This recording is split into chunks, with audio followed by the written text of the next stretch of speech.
কোনো দোষ না থাকলেও দোষ বানিয়ে তারপর বলতো সিগারেটের ধোঁয়া নাক মুখে মারতো।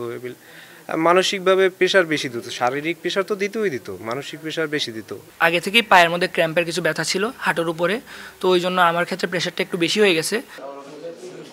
পটুয়াখালী বিজ্ঞান ও প্রযুক্তি বিশ্ববিদ্যালয়ে গত 23 নভেম্বর রাতে র্যাগিংয়ের শিকার শিক্ষার্থীরা এভাবেই বর্ণনা দিচ্ছিলেন নির্যাতনের।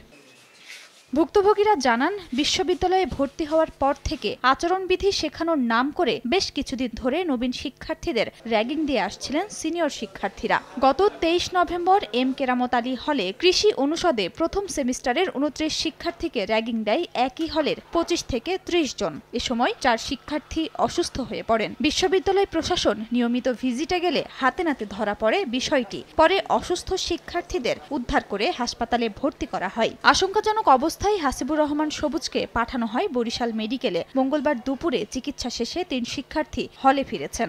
অর্ধেক পাউডারে দ্বিগুণ উজ্জ্বলতা, নতুন রিন অ্যাডভান্সড অর্ধেক পাউডারে দ্বিগুণ উজ্জ্বলতা। সিনিয়র যারা থাকেন তারা জুনিয়রদের র্যাগ শেখানোর নামে নির্যাতন চালায়। এই র্যাগিংটা কোনো বিশ্ববিদ্যালয়ে থাকা উচিত না, কারণ র্যাগিংয়ের মাধ্যমে শিক্ষার্থীরা নানাবিধ হীনমম্যতায় ভোগে। আমরা চাই যে আমাদের জুনিয়র সিনিয়র একসাথে মিলেমিশে থাকার জন্য। ঘটনার সঙ্গে জড়িত থাকা 7 শিক্ষার্থীকে প্রাথমিকভাবে 1 বছরের জন্য হল থেকে বহিষ্কার করা হয়েছে। অপরাধের মাত্রা নির্ণয় করে তাদের বিরুদ্ধে স্থায়ী ব্যবস্থা নেওয়া হবে বলে জানিয়েছে বিশ্ববিদ্যালয় কর্তৃপক্ষ।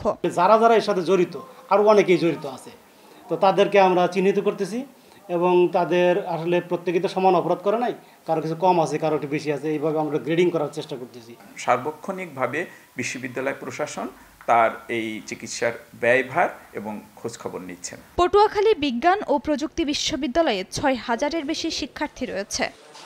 সময় সংবাদ, পটুয়াখালী।